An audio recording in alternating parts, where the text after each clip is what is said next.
I'm 6 feet tall. Doctor tells me I'm overweight. I don't believe him. I like long walks on the beach. My favorite beer is OV. A lot of Americans won't know what that is. It's a gross Canadian beer. Don't ever drink it. Anyways, I'm Dan and Jenna's close friend. I've known them for quite a while now. They're two terrific people. I actually met Dan playing hockey. Well, I played a lot of hockey. Dan watched a lot of the games from the bench. Dan's a defenseman. That's a heck of a position to play, especially when you can't skate. But again, one of my best friends. His beer's not as good as mine, but I'll give him that. Now Jenna. Jenna's the only girl my age that doesn't swear and says gosh, darn it, and golly before any curse word you can think of. Most of you know Jenna has a dog named Phoebe. This is a little dog. She's probably the size of one of the loaf of breads you're going to get tonight.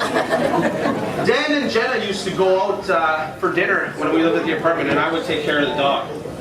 Me and Phoebe had some great nights together, a lot of beers, a lot of pizza, pooping on the rug together. It was just nights you can't beat. But let me tell you this, if there was a fire that was near that dog, I would not be your MC tonight.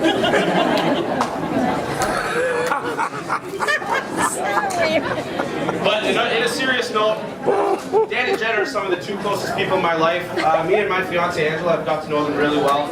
Some of our best friends and two great people. So again, just a round of applause for them. And I know most of you are probably agree with me that their love for each other is a testament to how true it is that you can find a soulmate. So first, I'd like to welcome up Tom and Laura Fornicola, the bride and the mother and father of the bride, to do their speech. Tom, Laura.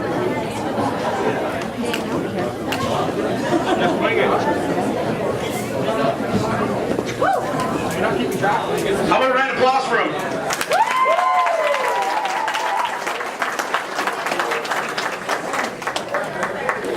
Hello everyone.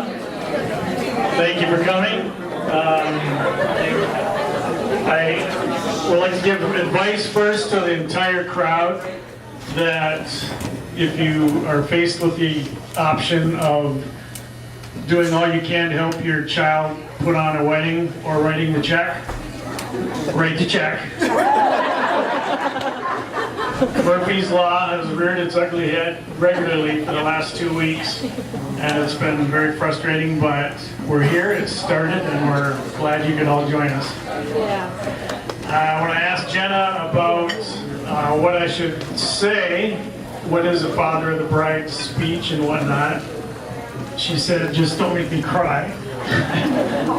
You can already tell right now I'm starting to cry, but I'm not going to. So we're going to talk about something else. We're going to talk about something completely different, sort of. If you can picture, I'm not going to look at her because I'll cry and she'll cry, and then both our makeup will be ruined. I'll just look out this way. And if you can imagine someone who automatically gets along with little kids, somebody who enjoys hockey, loves movies, as you can see by the themes on each table, loves food, loves to be on the water, in the boat, or beer bobbing, I'll tell you about that later. If you can picture someone like that, the trick is that, raise your hand if you're thinking that I'm talking about Jenna. Raise your hand if you think I'm talking about Dan. That's what's nice about these two, is they're a lot alike. It's happening. I told myself I wasn't going to do this. Yeah, sorry, Jen. Okay, so enough of the sentimental stuff. 2 minutes on dresses. This is my dress speech. My little girl, the first dress that I remember her wearing was when she was just weeks or maybe a month old. You know, those little triangle poopy things that look like they don't fit, because they really don't. And then the next significant dress was the stressful, parents all stressed out graduation from preschool. You know, it can't get much worse than preschool graduation, oh my God. And the next dress that stands out in my mind was the 5th grade graduation from Sioux Township. Those little gowns were just as bad as all the others. Then there was the high school graduation gown. Now it's actually starting to look like a gown. It's looking like a dress. She's a nice looking young woman. And now we got this dress. What do you guys think about this dress?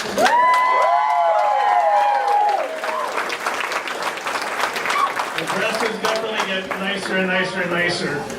But there's one more dress that we can't wait to see. It's the maternity dress. It may not necessarily be a dress, but you know how maternity clothes are. It's kind of like you rewind back to when you're a toddler and you got these big blousey. So, or maybe not anymore, that's true, what do I know? Yeah.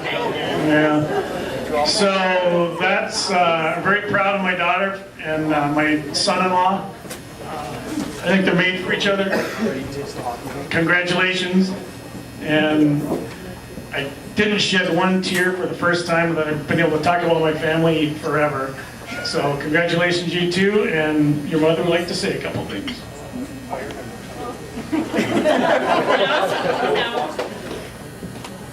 I just want to say that I love the couple you've become. I'm very excited for you. And there is one piece of advice, though, I need to tell you. Is you can't read each other's minds.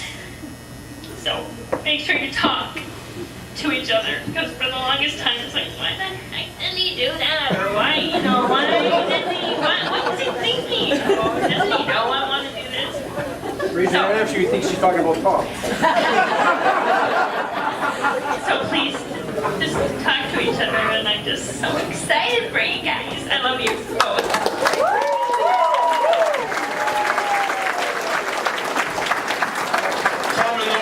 Everyone. That was great. Next up, I'd like to bring Dan Conroy Sr. and Robin Conroy, father and mother of the Groom. Let's hear it for them. Round of applause here.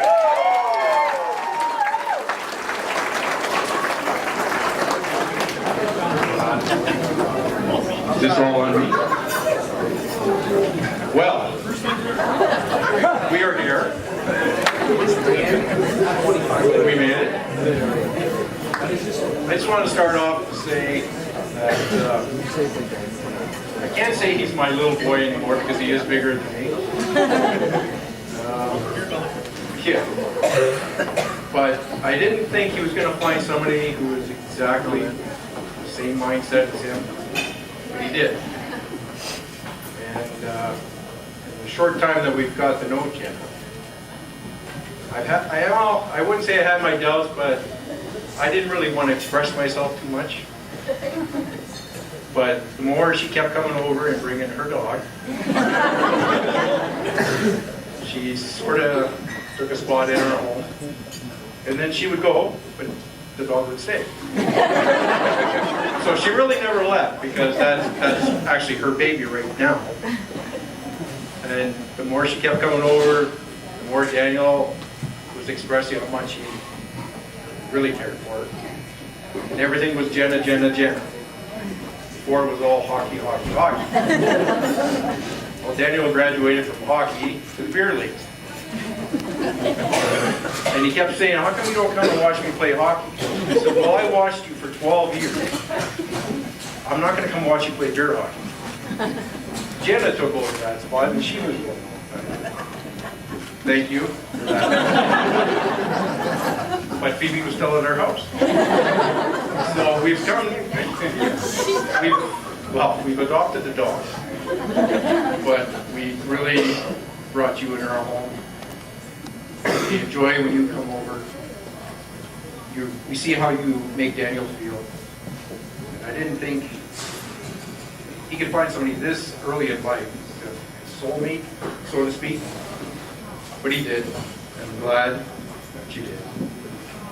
Now my son, I've always tried to raise him with respect and all that. To be a hard worker, I never was the book kind of guy. I've always worked with my hands, and I've tried to teach that to my son. I've had him on the roof shingling at 12. So he's had more jobs than I've ever had. Yeah, I think he had 5 jobs in 1 year. But he's come to understand what it takes to continue in life, what you need to do to make a successful relationship, a successful career. My father was always like that. He wasn't, you know, he would give me the shirt off his back, even if it wasn't right. And I've sort of been like that. I try to emulate his outlook on life, and I see that Daniel's getting it too. He now has a better house, a better truck than I do. So he's really pushing forward. And I just want to say thank you, Jenna. It's your responsibility now. And congratulations.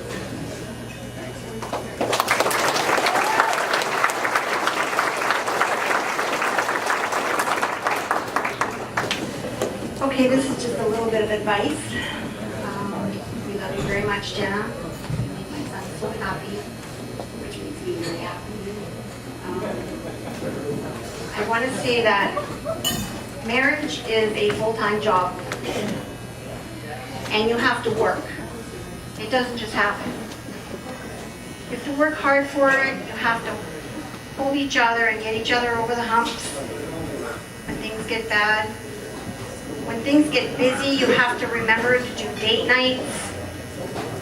You have to remember to say I love you and kiss each other goodnight. When you're angry, don't go to bed angry. Try and do the best you can so that you don't go to bed angry. Love is something that doesn't come to a lot of people. Like, you know what I mean? Like, when you're in love with somebody, so cherish every minute, every moment, all the time that you have. Be happy. Remember why you fell in love in the very beginning. And I just wish you guys much happiness. And that's all I gotta say.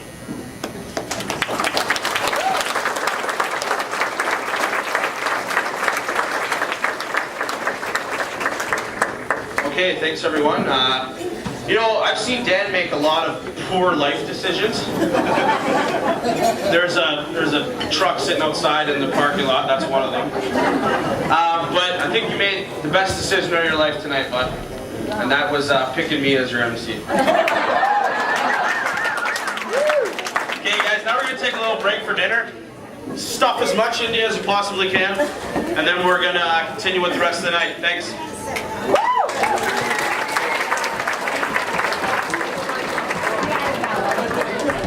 You didn't run that by your panel. You didn't run that.